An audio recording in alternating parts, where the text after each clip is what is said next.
ऐसा कहा जाता है कि बिहार की धरती पर जो आता है उसका कल्याण हो जाता है। राम के चरण पड़े, राम भगवान हो गए।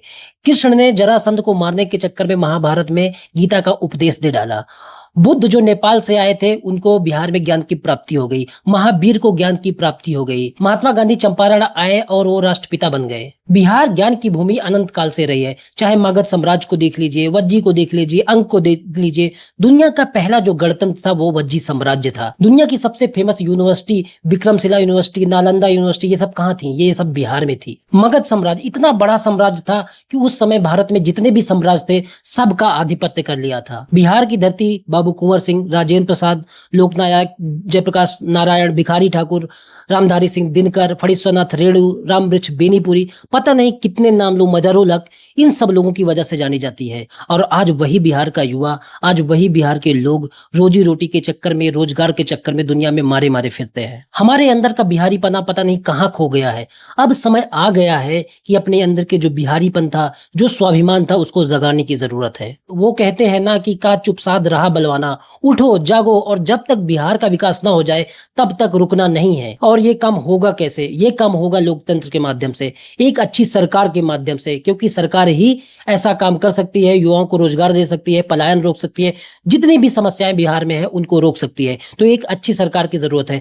तो इस वीडियो में हम लोग यही बात करेंगे कि बिहार के जो युवा है, बिहार के जो लोग हैं, उनको किन मुद्दों पे अपने जो वोट है उनको देना चाहिए। क्योंकि बिहार का चुनाव है, और ये बिहार का चुनाव सिर्फ नहीं है, ये आपके भविष्य को तय करेगा। आपकी आने वाली जो पीढ़ियां होंगी उनको तय करेगा कि उनकी लाइफ स्टाइल कैसे रहेगी। क्या वो उसी गरीबी में, उसी बेरोजगारी में, उसी पलायन में मर जाएंगे, या फिर जिस विकसित बिहार का सपना हम लोग सजाए बैठे हैं उस बिहार में हमारे आने वाली जो पीढ़ियां होंगी वो रहेंगी। दुनिया का सबसे उर्वर मैदान बिहार के पास है, गंगा का मैदान है। वो सबसे बड़ी बिहार की स्ट्रेंथ है, लेकिन सबसे बड़ी कमजोरी भी वही बन के बैठा है। क्योंकि 76% भाग बिहार का आज भी जो फ्लडेड एरिया हो जाता है वही बिहार को मैनेज करना है। जल प्रबंधन बिहार की सबसे बड़ी समस्या है। डिमांडिंग पॉपुलेशन है, लोगों के पास इच्छा शक्ति है, काम करने का इरादा है, सामान खरीदने का इरादा है, सामान बेचने का इरादा है, उस प्रकार का माहौल नहीं है।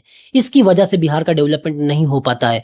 क्या और चीजें हैं जिनकी वजह से बिहार का डेवलपमेंट नहीं हो पाता है? पॉलिटिकल विल नहीं होता। जो भी नेता बनते हैं बड़ी बड़ी बातें करके बन जाते हैं, फिर अंत में वही काम करते हैं जो उनके पहले के नेता करके गए हैं। भाई भतीजावाद है, जंगल राज है, अशिक्षा है, जातिवाद है, धर्म की राजनीति है, सांप्रदायिकता है। इन सब ने बिहार को कभी आगे बढ़ने ही नहीं दिया है। नेता समझते हैं कि बिहार की जनता अशिक्षित है, बेरोजगार है, उसके पास संसाधनों की कमी है, इतनी बड़ी समस्या जाति को लेकर है, सांप्रदायिकता को लेकर है, तो वो ये समझते हैं अच्छे से कि इनकी साइकी या इनका दिमाग किस तरीके से काम करता है। उसी के आधार पर वो वोट को बांटने का काम करते हैं। जाति के आधार पर बांट देंगे, संप्रदाय के आधार पर बांट देंगे, हिंदू मुसलमान के आधार पर बांट के इस तरीके से अपनी सरकार बना लेंगे। और जो व्यक्ति इस आधार पर सरकार बनाएगा वो बिहार का विकास कैसे करेगा, ये आपको समझना है। हमारा मुद्दा ही यही है कि किस तरीके के नेता का चुनाव करना है जिससे बिहार का विकास संभव हो सके। एक एक करके हम समझेंगे कि आपके मुद्दे क्या हों जिनके आधार पर वोट करें आप।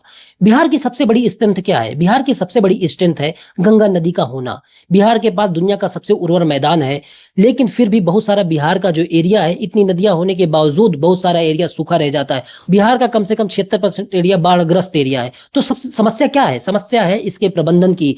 जहां पानी ज्यादा है वहां से पानी वहां पहुंचाना जहां पानी कम है। दुर्भाग्य यही है कि जल प्रबंधन है नहीं। सारा मीठा पानी बह के बंगाल की खाड़ी में चला जाता है। बिहार उस पानी का यूज ही नहीं कर पाता, उसकी बल्कि चपेट में आ जाता है, नुकसान हो जाता है बिहार को। तो इसके प्रबंधन की जो बात करे, जो इसको लेके काम करे, उस तरीके के नेता का हमको चुनाव करना है। बिहार में इतनी ज्यादा डिमांडिंग पॉपुलेशन है, पॉपुलेशन की स्ट्रेंथ है, मानव संसाधन है, उसकी इतनी डिमांड है कि चीजें यहाँ पे जितनी भी आएंगी उसकी खपत हो जाएगी। तो जो व्यक्ति इंडस्ट्री लगाने की बात करे, मानव संसाधन के विकास की बात करे, बहुत सारे शहर को डेवलप करने की बात करे। बिहार में मुश्किल से पटना एक शहर है, बाकी कोई शहर दिखता है आपको? तो अगर कम से कम 10-12 अगर बिहार में शहर ही अच्छे होते तो उनके बगल में इंडस्ट्री डेवलप होती, लोगों को रोजगार मिलता, लोग काम करने जाते, प्रोफेशनल बनते, जो उनका मैनर है वो चीजें डेवलप होती, रोजगार मिलता, शिक्षा मिलती, तो दूसरे जगह पलायन करने क्यों जाते? तो जो नेता इस तरीके की बात करे आपको उसको चुनना है। बिहार के पास उर्वर जमीन है, लेकिन अगर उस उर्वर जमीन का यूज ही ना हो तो पूरी की पूरी जमीन किसी काम की नहीं रह जाती। खेती है, इतनी बढ़िया बढ़िया इंडस्ट्री खेती से जुड़ी हो सकती है, उसके ऊपर कोई ध्यान ही नहीं देता। एग्रो प्रोसेसिंग से जुड़ी इंडस्ट्री हो सकती है, कॉन्ट्रैक्ट फार्मिंग हो सकती है, ऑर्गेनिक फार्मिंग हो सकती है। इस तरीके से मतलब बिहार का विकास, क्योंकि बिहार में मैक्सिमम पॉपुलेशन जो है वो खेती से जुड़ी हुई है, तो ध्यान उसी तरफ देना है। इस तरीके का जो डेवलपमेंट करना चाहे उसको आपको नेता को चुनना है। उसे चुनना है जो सामाजिक समरसता की बात करे, हिंदू मुस्लिम की बातें ना करे, जातिवाद की बात ना करे। आपको ये समझना है कि बिहार जैसा जो राज्य है उसको अमेरिका जैसा डेवलपमेंट नहीं चाहिए। डेवलपमेंट के लिए दोनों चीजें जरूरी होती है। उसका आर्थिक विकास भी जरूरी होता है, पैसा आए, उसके शिक्षा भी बढ़े, उसकी रोजगार की क्षमता बढ़े, उसका अपना डेवलपमेंट हो, ये सारी चीजें जरूरी होती है। लेकिन दूसरा डेवलपमेंट होता है सामाजिक विकास।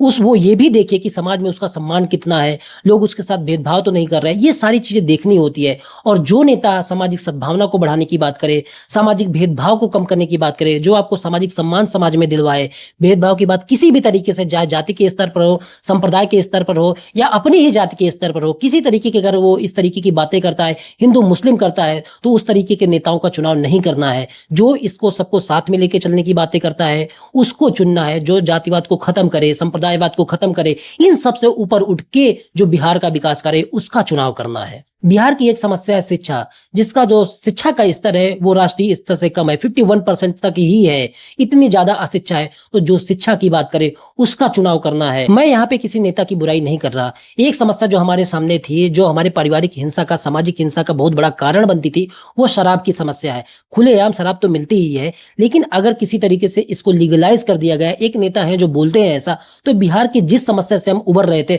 बिहार फिर उसी समस्या में ग्रस्त होता चला जाएगा। क्योंकि हमको ये समझना है कि बिहार की समस्या किस तरीके की है। बिहार उतना समझदार राज्य अभी नहीं है, व्यक्ति के लेवल पे गरीबी है, लोग अपनी छोटी छोटी जरूरतों में उलझे रहते हैं। और जब शाम को या आपके घर में आप किसी ऐसे घर में बहन बेटियों को देना चाहेंगे क्या जहां उस घर का आदमी शराब पीता हो, शराब पी के झगड़ा करता हो, इन सब चीजों की संभावना बनती है। तो ये ध्यान भी रखना है अपने चुनाव का प्रयोग करते हुए। और क्या ध्यान रखना है, ये भी ध्यान रखना है कि जिस कैंडिडेट का हम चुनाव करने जा रहे हैं उसका किसी तरीके से क्रिमिनल बैकग्राउंड तो नहीं है। क्या वो समाज में हमारे लिए 24 घंटा या जब भी हमको जरूरत है वो उपलब्ध रह पाएगा। आपको बड़ी बड़ी चीजों पे नहीं जाना है। जैसे बड़े बड़े नेता चुनाव के समय बड़ी बड़ी बातें तो कर देंगे, लेकिन आपका मुद्दा अपने विधायक से है। आपका विधायक ईमानदार होना चाहिए, उसको देख के आपको वोट करना है, ना कि जो बड़े लेवल के नेता होते हैं जो आके टीवी डिबेट में बैठ के बड़ी बड़ी बातें कर देंगे। चुनाव के दौरान सारे नेता बड़ी बड़ी बातें करते हैं, हम ये कर देंगे वो कर देंगे, लेकिन आपको ध्यान रखना है कि आप जिस विधायक को चुनने जा रहे हैं, क्योंकि ये विधानसभा का इलेक्शन बिहार में होने जा रहा है, तो आप जिस विधायक को चुनने जा रहे हैं वो आपके लिए अवेलेबल है कि नहीं, वो सामाजिक समरसता को बढ़ाने वाला है कि नहीं, वो जातिवादी तो नहीं है, वो सांप्रदायिकता से लैस तो नहीं है, वो हिंदू मुस्लिम की तरीके की बातें तो नहीं करता है, वो समाज से जुड़ा हुआ है कि नहीं है, वो इलेक्शन में किस तरीके से पार्टिसिपेट कर पा रहा है, उसको कहीं पैसे की वजह से तो सीट नहीं मिली है, ये सब भी ध्यान में रखना है। क्योंकि जिसको पैसे की वजह से सीट मिली होगी वो 5 साल आपका विकास क्यों करेगा, वो अपना पैसा रिकवर करने की कोशिश ही करेगा। तो आपको ये सब चीजें ध्यान में रखनी है, ज्यादा इमोशन में बहना नहीं है। इमोशन में बहने का मेरा मतलब ये है कि लोग आप दूसरे नेता को देख के अपने नेता का चुनाव करते हैं, तो ऐसा नहीं करना है। आपको बड़े जो लीडर हैं वो अच्छी बातें तो करेंगे ही, आपको ध्यान रखना है कि आपके क्षेत्र का लीडर ही आपका विकास करेगा। वो कितना काम खींच के ले आ रहा, आपके यहाँ पे सड़क बनवा पा रहा, स्कूल बनवा पा रहा, शिक्षा की व्यवस्था करवा पा रहा कि नहीं करवा पा रहा, सफाई का प्रबंधन गांव के लेवल पे कर पा रहा कि नहीं कर पा रहा है। जिस तरीके से आप अपने गांव के प्रधान का चुनाव करते हैं, मुखिया का चुनाव करते हैं छोटे छोटे मुद्दों पर, तो आपको इन्हीं छोटे छोटे मुद्दों पर ही ध्यान रख के आपको अपने जो विधायक हैं उनका चुनाव करना पड़ेगा। और ऐसे आदमी का बिल्कुल चुनाव नहीं करना है कि जीतने के बाद जो बदल जाए, जीतने का जो बाद जो पार्टी बदल ले, जीतने के बाद जो अपना नेचर बदल ले, तो वो कैसे आपका विकास कर पाएगा। इस तरीके की चीजों को आपको ध्यान में रखना है। बहुत सारे ऐसे लोग होते हैं जो जीतने के लिए बड़े बड़े वादे करते हैं, अकेले लड़ूंगा, इंडिपेंडेंट लड़ूंगा, किसी के साथ नहीं जाऊंगा, और जैसे जीतते हैं कभी खुद बदल जाते हैं, कभी पार्टी बदल लेते हैं। तो ये चीजें ध्यान में रखनी है। जो बड़ी बड़ी बातें कर रहे हैं उससे सजग रहना है और उसी हिसाब से आपको अपने नेता का चुनाव करना है। जब भी कोई नेता आपके एरिया में वोट मांगने आए उससे यही सब सवाल करने हैं कि आप हमारे क्षेत्र के लिए, हमारे गांव के लिए कौन सा विकास का मॉडल रखते हैं, क्या करेंगे आप बड़ी बड़ी बातों पे मत जाना। आप अपने देखना, ये मत देखना कि मेरी जाति का है, मेरे धर्म का है, मेरे मतलब कि कौम का है। इस तरीके की बातें जब तक आप देखते रहेंगे तब तक बिहार का विकास होने वाला नहीं है। आपको ये समझना है पहले छोटे लेवल पे किस तरीके से विकास हो, गांव के लेवल पे किस तरीके से विकास हो, तब तो बड़े लेवल की बात हो। दुनिया में बड़े बड़े लेवल पे विकास हो जाएगा, उससे आपका क्या लेना देना है। आपकी जिंदगी सुधरती है कि नहीं सुधरती, मेन मुद्दा तो ये है ना। तो आपको ऐसे चुनाव करना है और फिर ये भी देखना है, दोनों चीजें देखनी है, आपके गांव का विकास भी हो और बिहार का पूरा ओवरऑल डेवलपमेंट भी हो। जो शिक्षा के लिए काम करे, चिकित्सा के लिए काम करे, इंडस्ट्री के लिए काम करे, क्योंकि जब तक बिहार में इंडस्ट्री नहीं लगेंगी, आप मान लीजिए आपको रोजगार मिलने वाला नहीं है। कोई कितनी भी बड़ी बड़ी बातें कर दे, सरकारी रोजगार जो होते हैं बहुत पर्याप्त नहीं होते। 20-25 लाख सरकारी जॉब से जो है बिहार का काम चलने वाला नहीं है। उसके लिए प्राइवेट जो जॉब होती है उनको भी इकट्ठा करना पड़ेगा, बनाना पड़ेगा। उसके लिए सबसे जरूरी होता है एक मतलब कि इस तरीके का एनवायरनमेंट, इंडस्ट्री फ्रेंडली एनवायरनमेंट, जहां पे बहुत सारा क्राइम तरीके की चीजें ना होती हों, जिससे जो इंडस्ट्रियलिस्ट हो वो सुरक्षित महसूस करता हो, तभी तो अपनी इंडस्ट्री लगाएगा, तभी तो बेरोजगार जो लोग हैं बिहार के उनको रोजगार देगा। ये सब चीजें आपको ध्यान में रखनी है। वो कौन नेता कर पाएगा, इसके हिसाब से अपना दिमाग लगाना है और अपने वोट का सदुपयोग करना है, क्योंकि आपका वोट ही बिहार को बदलेगा। युवाओं को खासकर ध्यान रखना है कि आप एक ऐसे दौर में हैं जहां आपको रोजगार की जरूरत है। जिस एग्जाम को आप दे वहां पे पेपर लीक ना हो। आज एग्जाम दे रहे हैं, पता लगा 10 साल बाद रिजल्ट आ रहा, 4 साल बाद रिजल्ट आ रहा, नोटिफिकेशन आया, हो रहा 3 साल बाद एग्जाम, ग्रेजुएशन ढंग से पूरा नहीं हो पाता। तो ये सब चीजों को आपको ध्यान में रखना है। कौन सा नेता है ऐसा जो ये चीजों को मिटा पाएगा, कम कर पाएगा, पेपर लीक की समस्या को दूर कर पाएगा, आपके सोल्यूशन कर पाएगा, उन सब नेताओं का चुनाव करना है। मसीहावादी जो अप्रोच है उस चीज से आपको ऊपर उठना पड़ेगा। लोग कहते हैं कि मोदी की वजह से वोट दे दिया, तेजस्वी की वजह से वोट दिया, तो ये जो चेहरे हैं, जो आइडेंटिटी पॉलिटिक्स है, जो मसीहावादी अप्रोच है कि उस नेता को हम बड़ा मानते हैं, उसी के हिसाब से वोट देते हैं। तो जब तक इस चीज से आप नहीं निकलोगे, कोई आके बड़ी बड़ी बातें कर जाएगा, आपको अच्छा लगेगा, भावनाओं में बह जाएंगे और उसी के हिसाब से आप लास्ट मोमेंट में वोट कर जाएंगे। ऐसा नहीं करना है। आपका वोट ही आपका जीवन बदलेगा, आपके जो बच्चे हैं उनका जीवन बदलेगा। हाल ही में आपने मराठी वर्सेस हिंदी का इशू देखा, मार मार के बिहार के लोगों को, यूपी के लोगों को दुनिया भर से भगाया जा रहा, जो महाराष्ट्र है वहां से भगाया जा रहा। हमको ऐसी जरूरत क्यों पड़ती है कि हमारे नेता आज तक ऐसा विकास नहीं कर पाए जिसकी वजह से हमको दुनिया में जाना पड़ता है और तौहीन झेलनी पड़ती है। कहीं भी चले जाइए, दिल्ली में लोग बिहारी कह के पुकारते हैं। बिहारी होना एक स्वाभिमान की बात है, लेकिन कहीं ना कहीं हमको इस चीज का दंश झेलना पड़ता है। उस चीज का प्रॉपर हमको जवाब भी देना चाहिए। हमको अपने नेताओं से भी सवाल करना चाहिए कि इस तरीके का दंश हमको क्यों झेलना पड़ता है। हम इसी चीज के लिए थोड़ी पैदा हुए हैं। हमारी जो आगे आने वाली पीढ़ी है वो भी इसी दंश को झेलती रह जाए। ये कब होगा संभव? ये तब होगा संभव जब बिहार का विकास होगा, बिहार में इंडस्ट्री डेवलप होंगी, बिहार शिक्षित होगा, रोजगार होगा, वहां पे बहुत सारे लोग आएंगे, डेवलपमेंट करेंगे। वहीं के लोग वहीं रह जाएंगे। जाएंगे भी अगर तो इस तरीके से मजबूरी के लिए नहीं जाएंगे कि मजबूरी है, यहाँ के रिक्शा चलाना पड़ता है, दिल्ली है, महाराष्ट्र कहीं भी है। तो अगर हमको खुद अपने गांव में, अपने समाज में, अपने शहरों में रोजगार मिलेगा तो बाहर जाने की जरूरत ही नहीं पड़ेगी। और जब जरूरत नहीं पड़ेगी तो इस तरीके का दंश हमको झेलना नहीं पड़ेगा। दिल्ली में मैं देखता हूं कि एम्स जैसी जगहों पे, राम मनोहर लोहिया हॉस्पिटल, बहुत सारे हॉस्पिटलों के सामने मैक्सिमम लोगों की संख्या जो होती है वो बिहार के लोग होते हैं। आज तक हमारे जो नेता रहे हैं बहुत सारे हॉस्पिटल भी नहीं बनवा पाए।